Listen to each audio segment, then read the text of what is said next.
Lagyan na natin ang ating mushroom. Yan. Ang laki ng mushroom. Lagyan natin ang ating basil cream. Masarap pag marami. Lagyan natin. Sunod natin ilagay ang ating garlic. Toasted garlic ko yan.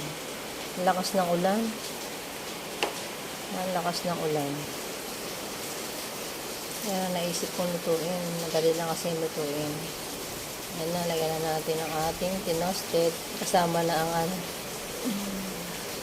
Sinasama ko talaga yung balat ng garlic. Yan.